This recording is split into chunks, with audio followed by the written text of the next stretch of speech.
Greetings from Cooperstown, New York, site of the National Baseball Hall of Fame and Museum, and welcome to another in our continuing series of virtual Voices of the Game programs. We've done a number of these since we really started this back in March. We have talked to Major League players, former players, Hall of Famers. We have talked to broadcasters, writers.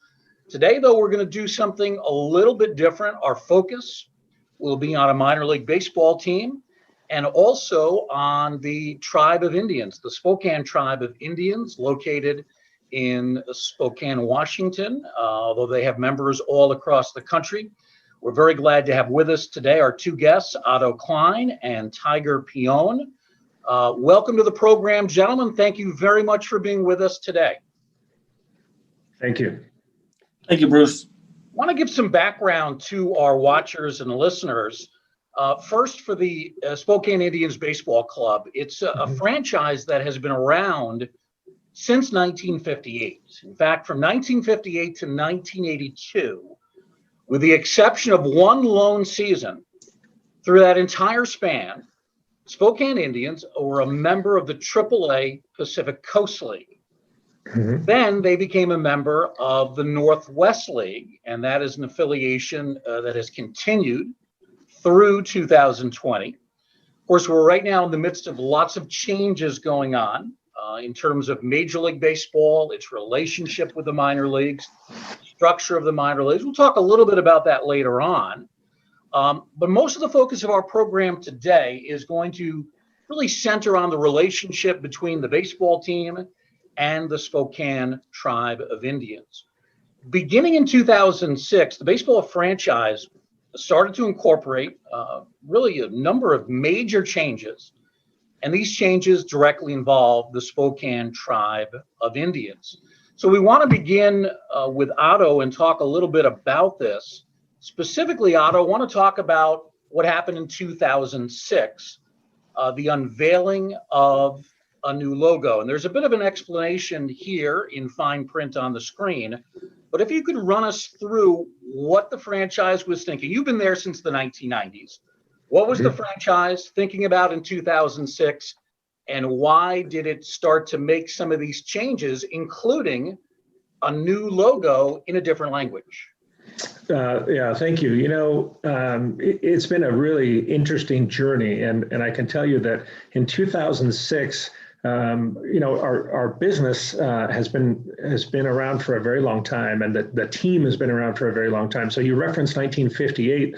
Well, the Indians were in fact formed in 1903 as a baseball club. So we've been in the same home at a Vista Stadium in Spokane since 1958.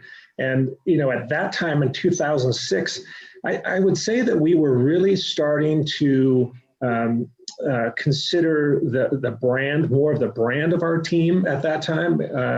And we knew that we needed a change. We had lots of different identities through the years. And if you think back to all the years that an organization has a brand identity, and especially with a sports team, sometimes they change. And we had lots of different brands through the years, and a lot of them had they had like a feeling and a reminiscence, if you will, of the affiliate that we might have been with at that time. So when we were at the short time with the California Angels, or we were with the San Diego Padres, or whomever it might have been, our logo kind of had that feel. Well, we wanted to make sure that we had our own identity, and one that kind of told our story, if you will. And so in 2006, we came across a company at the time, two young gentlemen that had a startup company called Plan B Branding, and Jason Klein and Casey White, they both were helping us with our brand identity. And we talked about our name, and we talked about what we represent. And we did a really in-depth look at kind of who we are and what we are. And it all kind of formed into, well, what about working with the tribe more on this project? And so that's what we did. Is in 2006, we all came together and we talked about and we approached the tribe and we said, you know, are you comfortable first with the name? are you comfortable with us having a name that is using a Native American reference? And are you comfortable with that? And the overwhelming consensus at that time was yes. And I think that meeting opened a door that has now become history, because we've been able to do so many things in collaboration together. So really at that time, we were looking for a brand identity, and it really came from a meeting that we all had together to talk it through. Now, part of that was the development of this logo. And the logo is actually inscribed in the Salish language, and that is the language of the Spokane Tribe of Indians.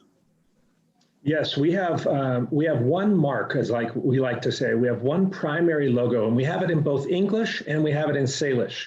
And I think that is we've been able to use both interchangeably, and it is really has said a lot, I think, to also have it in Salish dialect, and as Tiger can allude to, I mean, that was a neat feat that we were able to be able to say some of the words together, because they're just not as common. Tiger, I believe that you speak Salish. Can you pronounce the words as they're shown on the logo on the right? The top one is a Spokane. And I'll be honest with you, I am not a fluent speaker. Okay. And I can elaborate that. What we've done with our language in the tribe is it was dying, but we have a immersion school, our Back to the Heart, which focuses on our youth, and our Spokane Language House, which basically is teaching our teachers on an accelerated path to try to revive our language. You said Spokane, so I mean that's not that much different from English. Is that typical of Salish, or is Salish very, very different from English? I think you're going to find that through the United States as a whole. You know, English is taking some of the Native American languages and tweaked it just a bit. Mm-hmm. You know, depending on which region. Yeah, you're a councilman now. What were you doing with the tribe back in 2006? Did you have that position or another position? No, I was the IT director for the Spokane Tribe for the past 30 years. This is my first term as being a elected official. But yeah, 30 years prior, I was IT director, and I served as a basketball, softball coach in the local area for 4 of our schools. So when you first heard about the baseball team's interest in working with the tribe in this fashion, adopting the name, the logo, what was your thought back then? I was excited. I wasn't on council at the time, but to take that leap, right, to establish a collaboration. And the thing about it, the selling point when I was hearing about it, was the genuine interest from Otto's organization. 2 different platforms, right? Tribe over here, baseball team here, but the vision and the goal to incorporate it, to educate the people, it was very admirable. Yeah. You know, years ago, I used to work at one of the other museums here in town. I worked at the Farmers Museum and the Fenimore Museum. And one of the programs I got to teach, which was a lot of fun, was our Native American program. And I didn't know a lot, to be honest, about Native American history going in. And I learned a ton from, teaching the course and the lesson plans.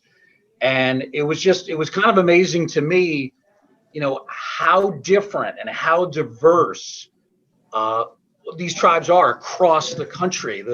There's been that unfortunate tendency to, stereotype with a broad brush, but as you go from geographic region to geographic region, so many differences in terms of language, in terms of lifestyle.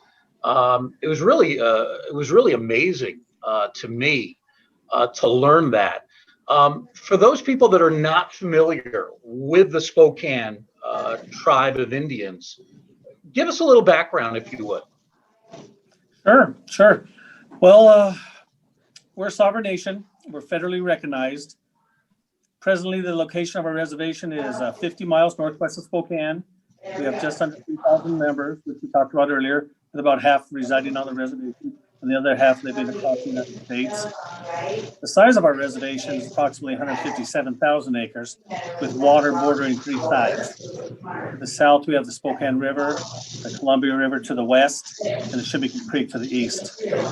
And with the Spokane people, what we hold sacred to us is our water and our language. Water, because it reminds us in the past that we were known as the river salmon people. And the Spokane Falls, which sits directly in the heart of Spokane, was the center of our being. There we harvested the salmon and eel, not only for the sustenance and the commerce, but it provided the healing through our storytelling ceremonies, traditional ways of our people. As just people being connected to the land, air, water, and animals, it's critical to us, as this helps us listen with our hearts. You were telling me earlier that many of your members reside in the state of Washington, but you actually have members throughout the country as well. Sure, yeah, throughout the continental.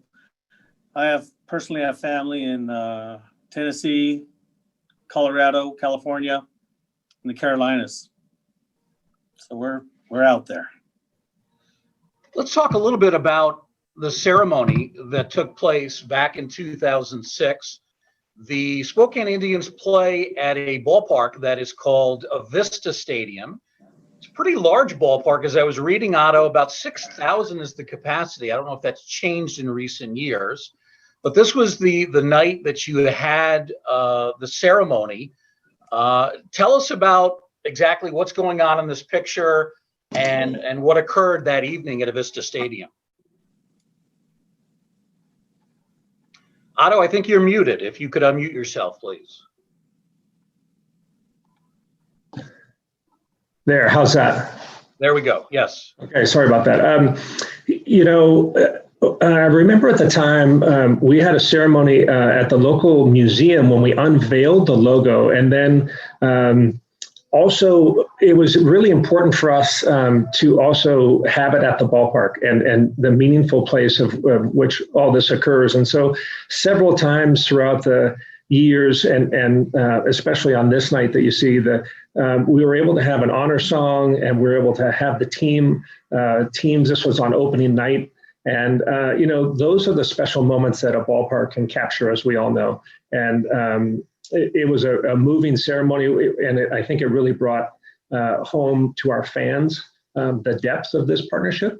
And so we've done several of these through the years where we've been able to incorporate an honor song as part of a Native culture night, or maybe an opening night, or whatever it might be, and bring that influence to the stadium.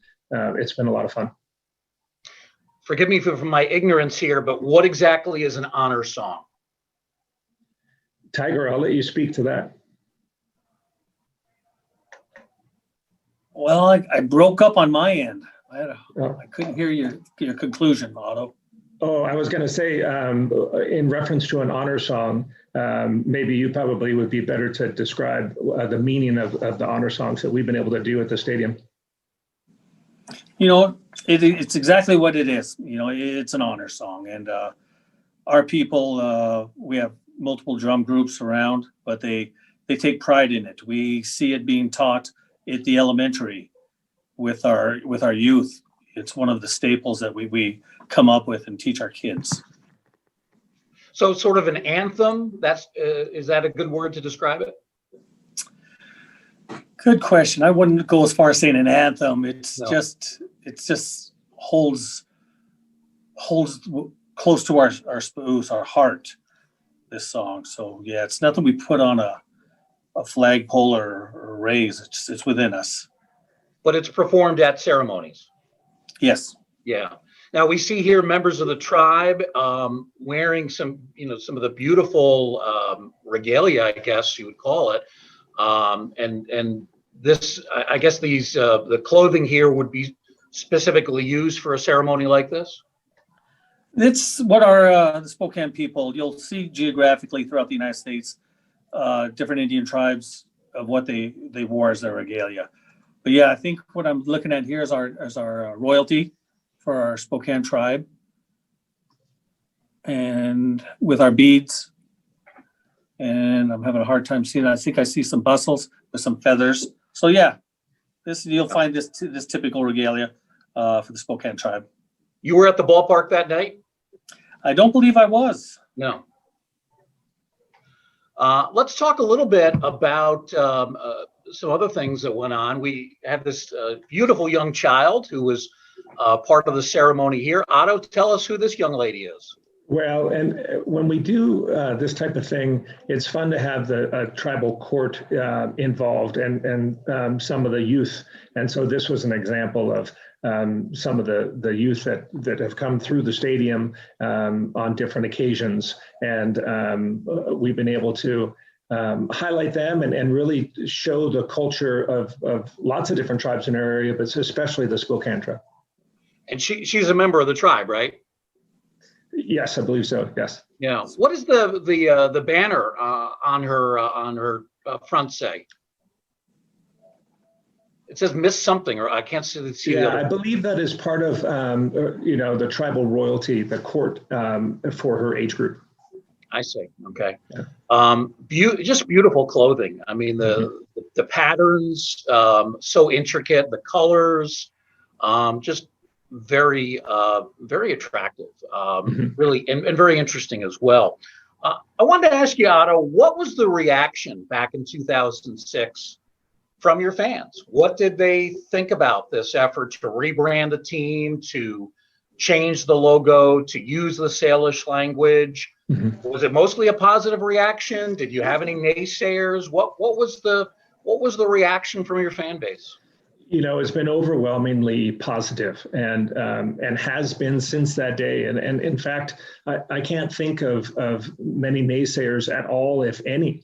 I think that it just made sense. And I think that was part of the reason of why we did what we did and how we've collaborated together. It wasn't from a place of trying to be the first. It wasn't about trying to make a statement or a national recognition or anything like that. I think it was just because it was the right thing to do. And when you do the right thing like this, you have overwhelming positive comments, and we have felt it both from tribal members, but also from our fan base. And this is Spokane, and this is our region, and people have a lot of pride. And I think that we've been able to celebrate the things that make this area unique. And of course, the Spokane tribe is the biggest part of that. Tell us a little bit more about your fan base. I imagine you have tribe members who come to games. You have other groups that come to games. Tell us a little bit more about not what a typical Spokane fan is, but give us a range of the types of folks that typically support your franchise. Well, I think one of the things that's important that we take a lot of pride in is that because we've been here for generations, really, we've been here since 1903, that we've had generations and families that have grown up knowing the Spokane Indians baseball team. And so we've been very fortunate with having a really good fan base. We average over 5,000 people a game to our games, which is one of the highest in the nation for our level of baseball. We've been able to, we're very family oriented. I mean, like you would see and expect at all the ballparks around, but very much here as well, is that we offer very reasonably priced tickets and concessions. And it's a very family oriented, high customer service experience when you come to a baseball game. And we see lots of kids, we see lots of moms and dads who want to have a nice experience and an affordable atmosphere and a safe atmosphere to come to a ball game. What are your ticket prices in terms of, again, of the range, top to bottom? What would those prices be? So we have a youth ticket for our bleacher seats that is as low as $5, and then we have our most expensive ticket in the ballpark is in that $13 to $15 range. So very affordable, and I think that's the thing. We have very few, if not any, free tickets, but we have very affordable tickets for people to attend games. You mentioned averaging over 5,000. This is remarkable to me, given the Northwest League is Class A ball. And even though Spokane is a good sized city, Class A ball normally doesn't draw that well. I mean, 5,000, that's putting you at the upper tier of Class A baseball in terms of fan support. Yeah, on this past couple of years, we've been able to exceed the 200,000 level mark for total attendance, which has been very significant. And for the short season single A, we were number 2 in all of short season baseball for averaging 5,300 people a game. And I think that's just a testament to our fan base and to the culture that we have and the experience. And like most ballparks, when you go to a sporting event, you want to leave your troubles behind. And when you come to our stadium, it has a great feel. We've been able to incorporate a lot of the Salish language into the stadium and the imagery, and you really escape, if you will, when you come to an Indians game. And it's been, I think it's a testament to the Brett family and the team and the leadership that we have of trying to put it on an affordable family experience. Tiger, we asked Otto about the fan reaction, which has been almost 100% positive since '06. How about the reaction from tribe members beginning in '06 to the current day? How have they reacted to this closer affiliation, if you will, between the tribe and the baseball team? Overwhelming support. Through the Otto's organization, we get tickets, we have special nights, but the waiting list is real long here. The calls, whenever we have the tickets available, phone rings off the hook. And that's just a testament to Otto and the collaboration that we have is how we're going down this path, why we're going down this path. I think people feel the specialness of it. Again, going back to my days teaching about Native American history, and we learned about some of the traditional Native American sports, lacrosse, double ball.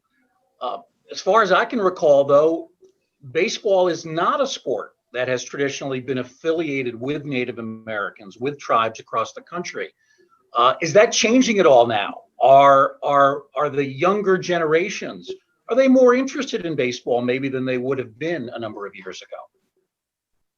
We are, and we reside on the reservation. It's a Class 2B or 1B school. The enrollment is pretty low, and we've struggled to get some baseball teams going, but the interest has been there. And like I used to tell people, I used to coach basketball and softball, and the native kids out here are so athletic. They're hand court. I mean, we were bred to be baseball players, so then I'm struggling, wishing that they could sustain a team, because I think they do very well. Yeah. Is lacrosse still played? Not out here. Really? Interesting. Very interesting. Let's talk about another series of changes that came in for the franchise. We jumped from 2006 to 2014. And that's when the baseball team introduced an alternate uniform. Now, it's actually not the uniform that you see here, which I have one that I'm going to hold up in a moment, but it's a white home jersey, and it actually incorporates the Salish language right on the front of the jersey. Otto, tell us about the decision to do this. Why did it happen in 2014? How has this gone on since then? It's great. And this is one of the big successes that I think that we've been able to achieve together. Every year, we want people to understand that every year we meet with tribal council, the baseball team and the council get together and we just talk. And sometimes it's once a year, sometimes it's twice a year. We have conversations and we talk about what are the things that are happening at the tribe? What are the things that are happening at the baseball team? How can we collaborate together? What are the needs that maybe we both have? And at that time in 2014, when we had one of our meetings, it was about the emphasis was really about language, and it was about how the tribal language, the Salish dialect of the Spokane tribe, that there were very few members that spoke it fluently. And when we talk about those things and we heard about the importance of what and the stress really that brought upon the tribe at that time, we said, well, how can we help? And one of the things that we thought of was to put the Spokane across the front of our uniform, and it helps tell a story. And so you're holding up there our road uniform, and it has the Salish across the front, and this ended up being the first team in professional sports to use a native language across the front of our uniform, and we didn't even really know it at the time. We just did it because it was the right thing to do, and we did it because it helped bring awareness to the dying language of the Spokane tribe, and really that's how that started, and so we've been able to use that point a lot in our conversations. We can see the logo on the left sleeve. And then, of course, as you said, the city name, Spokane, in Salish right on the front. You sent us a number 17 jersey. I don't know if there's any significance to that, but the two jerseys we have are both 17. So this is the road gray, which came after you first went with the home white in the Salish. I imagine these are pretty popular sale items at the ballpark, no? Yeah, I think so. I think that all the things that we've been done have been very tasteful, and especially with the uniform, one of the things that we're proud of is that each year at the end of the year, we've been able to auction off the uniforms with the proceeds going to tribal youth programs. And you know, this type of collaboration, we needed to also give back. And so I think we've been able to kind of close the loop, if you will, on the meaning of it, the intent of it. Can it help raise some funds for tribal youth programs? And it also gives us a talking point and a uniqueness to our partnership. And I think that that's how we're different. I'm curious, Otto, when you have new fans coming to the ballpark, or maybe even opposing players, and they look at the uniform, I imagine they're curious. What does it say? What is this on the front of the jersey? Do you get those kind of questions? Exactly the point. And, you know, we've had people that have reached out and they say, hey, you misspelled Spokane on the front of your uniform. And we say, well, no, we didn't. That is the native language of the Spokane tribe, and it's a conversation piece. And so, you know, in fact, our ushers and section leaders at the ballpark and our customer service representatives, they have cards that they carry. And if someone does bring up that point, they say, oh, what's with the jersey? We don't quite understand. Why is it with the hat and that thing on the front? Well, he said, oh, here's something you can learn about that. And so we hand out cards as an educational piece. And I think that's been very powerful. You mentioned, Tiger, earlier some concerns about Salish being a dying language. Is that starting to change a little bit now?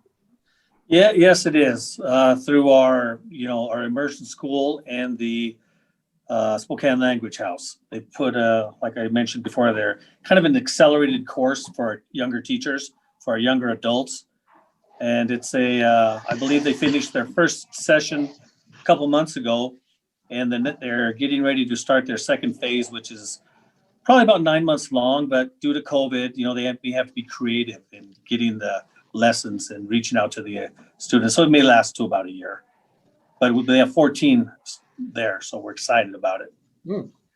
So we have another jersey here, Otto, and I really like this one. The colors are so bright. The blue is reminiscent of some of those powder blue uniforms that were popular with major league teams back in the 1970s, but a bright blue, the team name in red, lots of design work on the sleeves. Tell us about this jersey here. Well, this jersey was the foundation for our Redband Rally Campaign. And this is when the team and the tribe, we come together as part of this campaign. And one of the things we did at the time is we said, hey, we need a rally mascot at the ballpark. And, there's lots of minor league teams that have, and major league teams that have a rally mascot that comes out late in the game and it cheers the team on to victory. The California Angels had the rally monkey for a long time. And we thought, hey, well, this is something that we could incorporate into our team. And so we didn't want to introduce just some mascot, some random dinosaur or animal of some kind. And we looked within and we said, hey, what is what is important to us? What is important to this region? What is important to the tribe? And we looked at the Spokane River, and inside the Spokane River is the native redband rainbow trout. And it's a beautiful species of rainbow trout, and it's found in very few areas of the world, but it is found in our Spokane River. And as we did more research, we found out that it was also with the salmon. It was one of the primary food sources of the Spokane tribe for centuries. And so we said, let's celebrate that. And so we met with tribal council. We had a conversation again, and we said, hey, we have this idea. We have this great idea about introducing and celebrating something that's important to both you and to us and to our community. And let's figure out a way to have a new mascot at the ballpark in a fun way, teach people about the Spokane River, teach people about this native species, and at the same time, raise money for habitat for the Spokane River. So it accomplished a lot of different things, and this has been a really fun one. This jersey, we've done 2 different versions of the jersey now that has the fish on the sleeve. It has again, we collaborated with our friends at Brandiose about designing this for us, and there's lots of different things we've done. We have headbands that kids wear late in the game that have the fish on them and talk about preserving habitat in the river. We have a mascot. We have uniforms.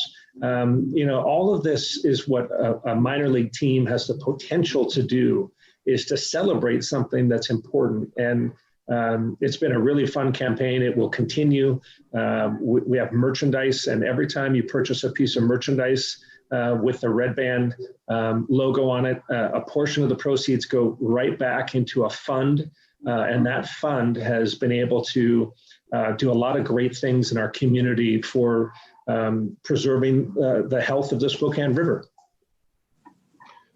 The Redband Trout, they are an endangered species. How long have they been on that list?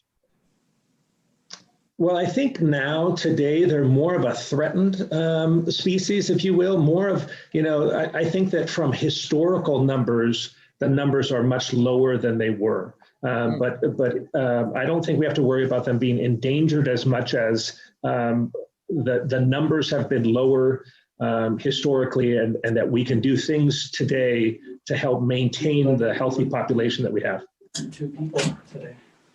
Tiger, tell us a little bit more about the Redband Trout. They have historically been associated, this fish historically has been associated with your tribe, correct? Correct.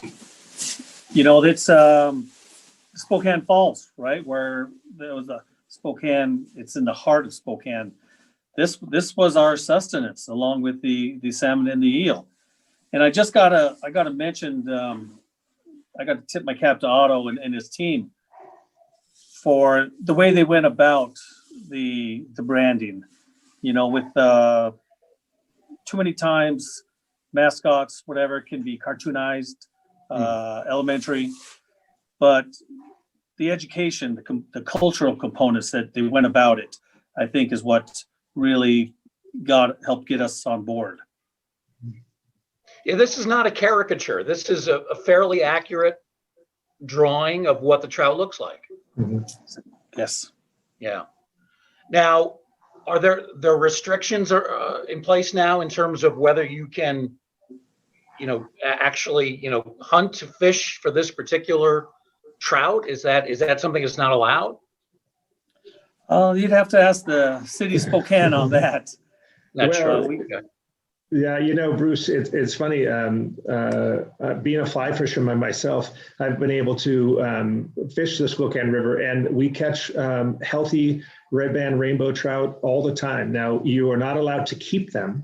You're not allowed to eat them, but it is all catch and release. But yes, you can fish for the redband rainbow, and they also, one of the things that we found about it, that it has a lot of characteristics that we like to think of about our team as well. They're hard fighting, they're beautiful, they are resilient, they have all these characters about them that some of the things that we've adopted as well for our players and just a way of thinking. And so the Redband Rainbow Trout has been a fun one to celebrate. Along those same lines, here we have a statue that has been erected, and this is actually at Redband Park, the Redband statue. Tell us about this, Otto. Well, this has been a fun one. So as part of the campaign, we met with council, and Councilwoman Carol Evans and I have talked about this several times, and we talked about how can we influence an area of Spokane, and Redband Park, what you see here, sits down on the shores of the Spokane River. It's right off of downtown in a beautiful area called Peaceful Valley. And as we learned that this area was sacred to the Spokane tribes, and that numerous tribes would come in and collaborate and fish here at this exact spot.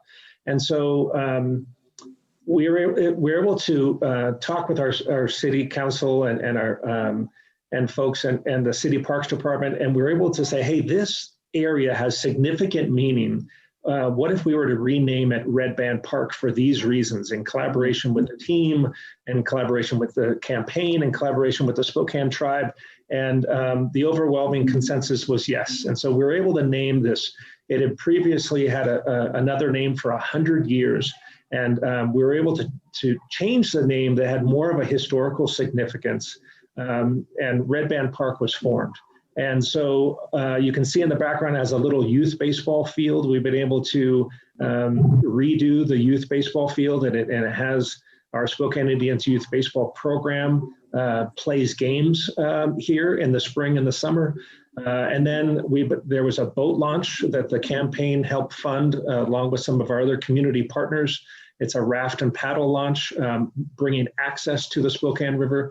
And then we were able to work with an artist in the area to and some other folks to come up with this beautiful Redband sculpture. And it really celebrates the Redband Rainbow Trout and kind of the regions. And so this was the day that it went up at the park, and it stands there today, and it's beautiful. So the campaign has allowed us to raise money, put money back into special projects like these, and really celebrate something that's unique. And that's what is fun about it. It's the baseball team and the tribe working together to make an influence in our city. And the tribe was the first inhabitants of this area. So it only makes sense. I love the look of this statue. What's the material used in making it? It is steel, and he went through this special process to make it look chrome, and it'll last forever. And it's a really powerful statue. Now, in looking at this picture, there's a wooden podium there. Is that in front of the statue, or is that part of the statue?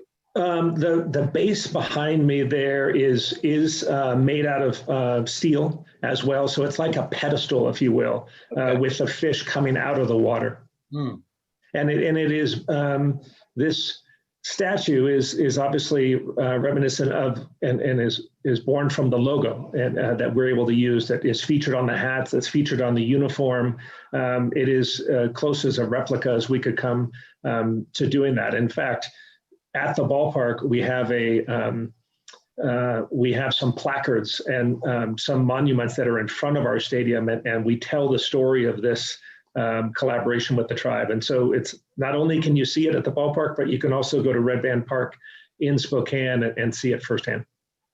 How far away is Redband Park from Avista Stadium? We're probably 10 minutes away at the most from the ballpark and downtown Spokane, where this is featured. Oh, so this is in the downtown area? Yes. Yeah. Are those apartment buildings in the background? Yes. And further behind that, you would see that's where the entrance to Spokane, the downtown corridor is. And so this just sits right off of it, and it's a beautiful area. I'm sure this year there have been some problems getting kids to play on the field, but prior to this year, have you been able to see some activity in terms of ball playing at this field? Yes, and what's interesting about this area is also, like I alluded to earlier, that it's a sacred ground for the Spokane tribe, and there are artifacts underneath the soil that we've chosen as a city and with the tribe that they're historical, that we do not potential for artifacts to be there that we do not want to disturb in any way. So we're very careful about any type of work that is done in this area. We don't dig up the ground, and as a result, there wasn't a lot of activity at this park before. And because now we've been able to revitalize the youth baseball field and program it, and we have this beautiful statue, and we have a trail system that now connects to it. It has really taken another level, if you will, of being used. And so that's important to everyone. Very nice. Great to hear that, and just a beautiful statue as well. You mentioned earlier the adoption of a new mascot, Ribby, shown here with 3 young fans, and the mascot is actually based on one of the Redband Trout. Why the name Ribby? Is that just RBI, or is there something else? RBI, exactly. And we thought that was kind of fun. And Ribby, the Redband Rainbow Trout. I smile when I see it because I miss it. We've had a year without baseball, and I miss that feeling of this is fun, right? And we got to do it. This is minor league baseball. We don't take ourselves too seriously. We can have fun, and we certainly do that at our stadium.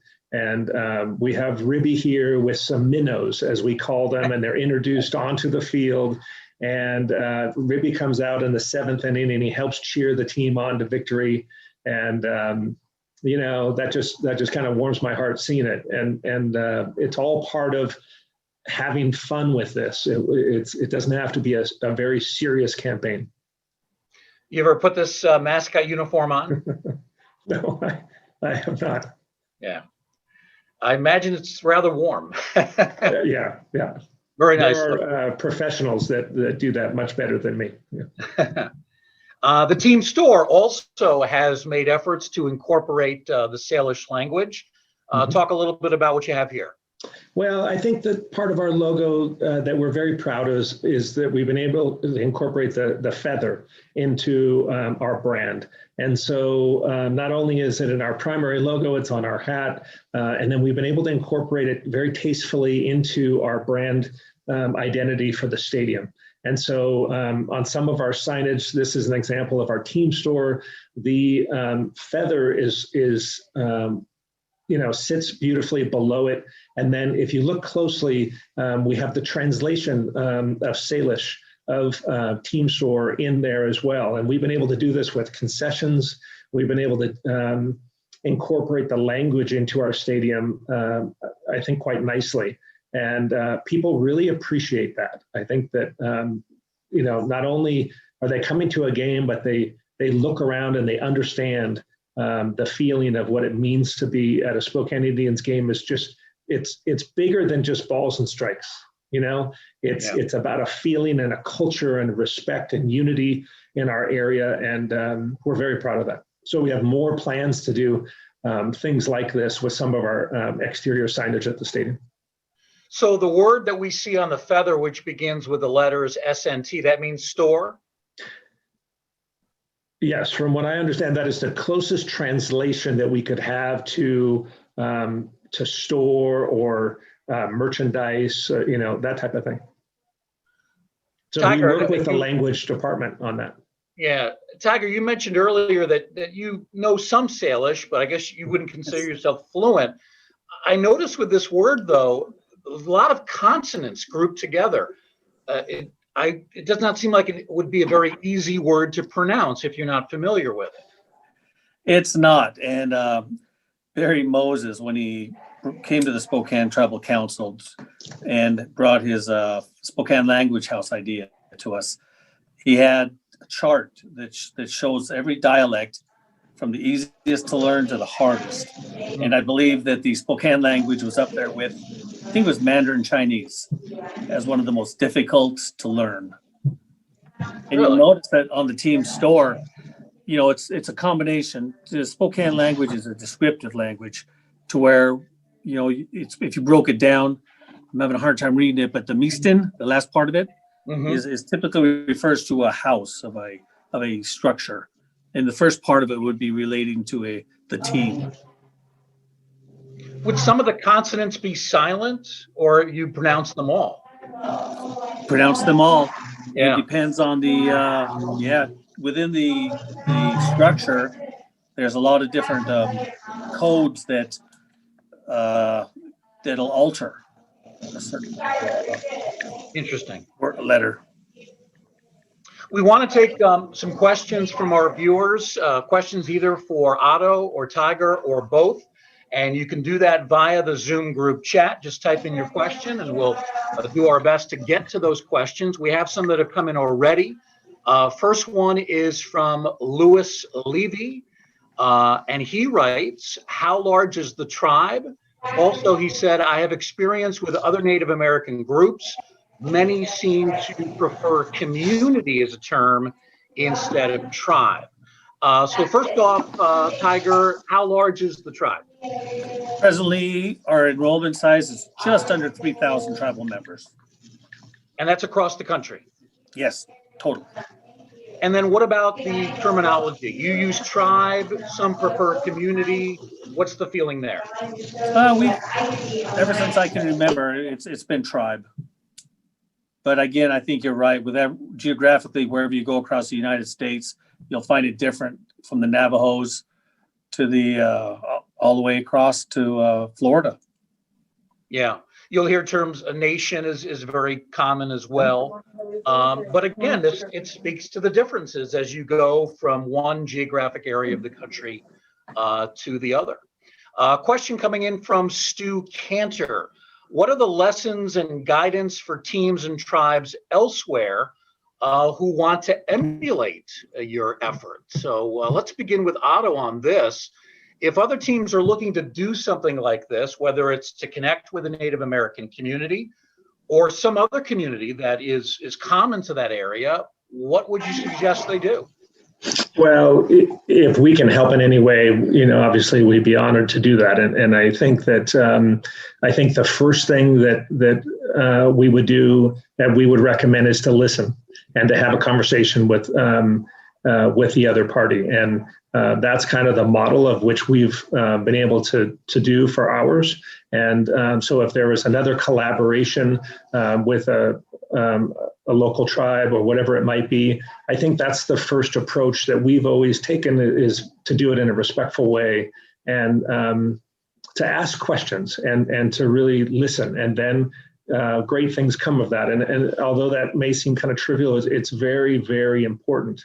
And we've been able to do that. And this will continue for us. I mean, Tiger and I were speaking earlier today, what's our next thing that we want to do together? And those will come out of our meetings that we have together when we meet face to face.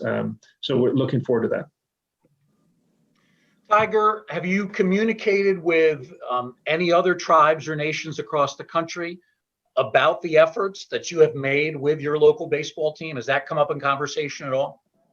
No, it hasn't. But if I was approached with that question, I would definitely take the model, the template that Otto's created, because it's so respectful and so genuine, and the listening. And when we do sit around the table and meet, we do listen, we share ideas, whatever the flavor of the month is. Eventually it could be the safety, the health, right, with what COVID's bringing around.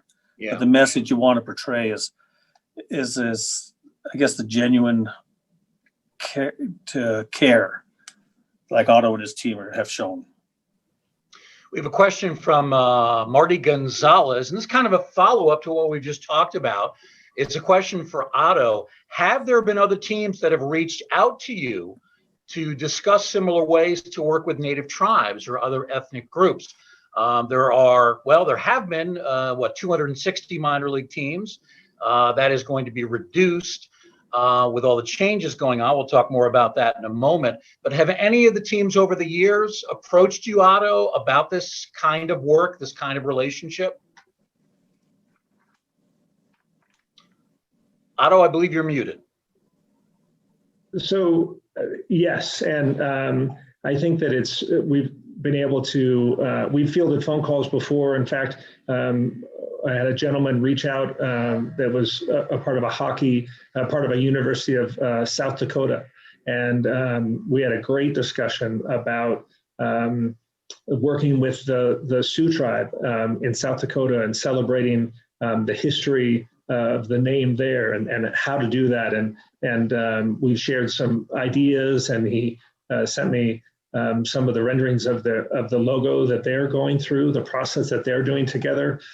So yes, we have been able to be a model for some other organizations, but it's really not something that we seek. But if they come to us, we're certainly happy to share our story.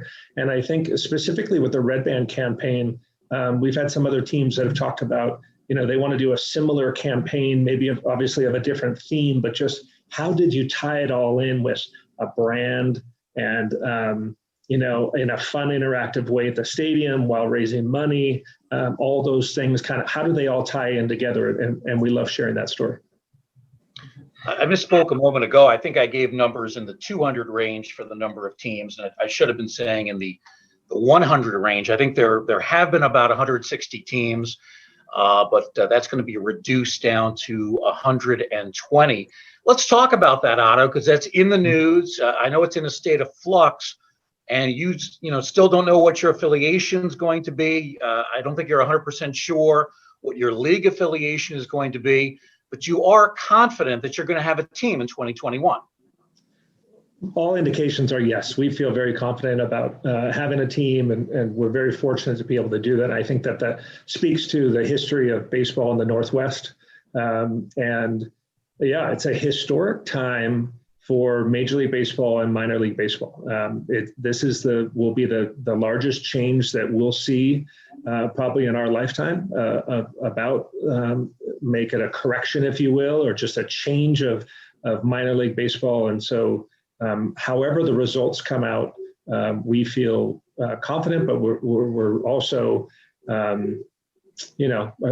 we want to do it the right way. So hopefully everything will work out. Our fingers are crossed, and our goal is just to have baseball again here soon. And obviously with the pandemic and worldwide and everything else, I think everyone is praying for that. And if we can celebrate at the ballpark again this next summer, that's what we're hoping for.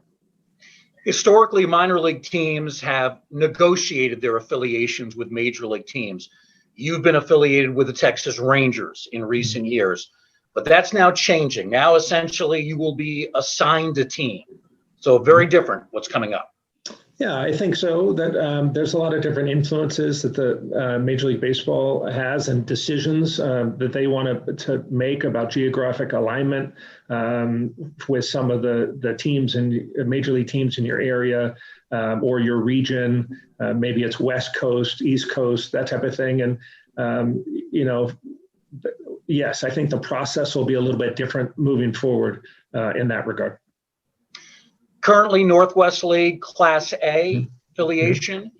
Is there a possibility of moving up? Spokane is a pretty large city. I mean, it's supported AAA in the past, could theoretically support AA. Is there a possibility that you'll move up in terms of minor league class? Yes, there's always that possibility. And I think that we're open to whatever is thrown our way. I think that we have a beautiful stadium. We have the fan support like we talked about before. The pride in this area for baseball has got a great history in Spokane. So whichever level that we're going to be a part of moving forward, I know that we'll be able to do it successfully. Tiger, I wanted to close with some questions for you about your tribe, the Spokane Tribe of Indians, and some of the current issues that you're dealing with. You did mention earlier concerns about enrollment in schools. Talk a little bit more about that. Well, we're as far as enrollment in schools, Washington has classifications.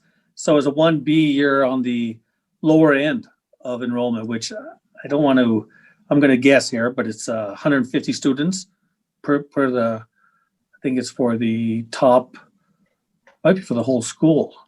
they keep changing the numbers a little bit, but it is on the lowest tier, and it's hard. When you start talking about trying to gather team sports in baseball, for example, 9 on a team, right? That's why I think what Wellpenn's done, this area school out here, is they've do 8-man football. They have been, I think, 11 in the past, but it's just a struggle for team sports, just for that enrollment. Well, we've certainly seen a similar situation here in upstate New York. That is a common concern that we have. Now, do the students, do they leave the reservation, or do they take classes right there?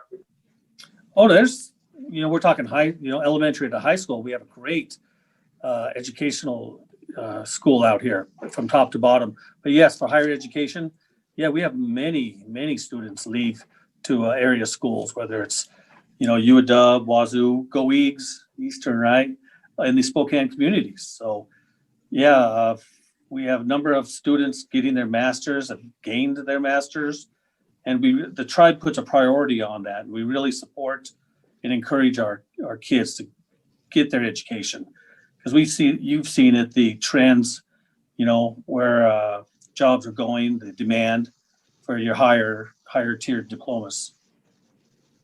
Tiger, is there another hot button issue that is of particular concern to the Spokane tribe right now, something that you're really working on as a community? We have many. We can go from the our expansion on our gaming. We have 2 casinos, 4 C-stores. We're looking at, for example, an easy one would be Grand Coulee Dam with our salmon, where we've been working on salmon passage for the last, I don't know how many decades, 3 or 4 decades, easy. We're trying to get those through Grand Coulee up, or actually it's through past Chief Joe, then through Grand Coulee up to our area. So a number of tribes are on board with us on that. Cobble tribes are our sister. Can you explain that to me? What do you mean by salmon passage? They're blocked. When Grand Coulee went up, the salmon no longer migrated, couldn't get past it. Really? So so right now I think the closest they get is Chief Joseph. We have, there has been some tests done in the past to show that it's possible to get our fish from here to the ocean and back, but they're essentially stopped at Chief Joseph Dam. Interesting. So this is an environmental concern. Oh yeah, and like I addressed earlier, the salmon the salmon people, what we're known as, it's just so sacred to us that the healing, we talk about the healing that needs to happen. We find that through our ceremonies, through our language, and with the salmon itself, the fish. All right, I'm gonna close with the kind of question that I think Otto is gonna love, from Thomas Chimel, one of our viewers. He wants to know, does your team store currently take orders for hats, shirts, and other memorabilia at your website? So here's your chance to plug the website and the store. Absolutely. Our team store is online at SpokaneIndians.com. And we sell, the jerseys, we sell hats, our Redband merchandise, for each purchase of a Redband item. A portion of that will go back into this a fund that helps the Spokane River. So yes, we do have these things, and we're very proud of the partnership that we've been able to have. And thank you for the opportunity today. Well, we want to thank both Otto Klein, president of the Spokane Indians Baseball Club, and Tiger Peone, who is a councilman for the Spokane Tribe of Indians, for joining us over this past hour. We look forward to a resumption of minor league baseball in whatever form it takes in 2021. And we hope this great relationship between the baseball club and the Spokane Tribe does continue. Thank you very much, gentlemen. Really appreciate your time. Thank you very much, Bruce. Thank you, Bruce. Again, our guests have been Otto Klein and Tiger Peone, talking about this connection between a Native American tribe and a long-standing minor league team, the Spokane Indians. We hope you've enjoyed the program. We will continue to deliver these free programs throughout the month of December as we lead up toward the Christmas season. We thank everybody for joining us today. It happens to be a sunny day here in Cooperstown. Those are hard to come by in November and December, so we always appreciate those. We appreciate our guests and all of you viewers as well. Thanks for being with us. Have a great day, everybody.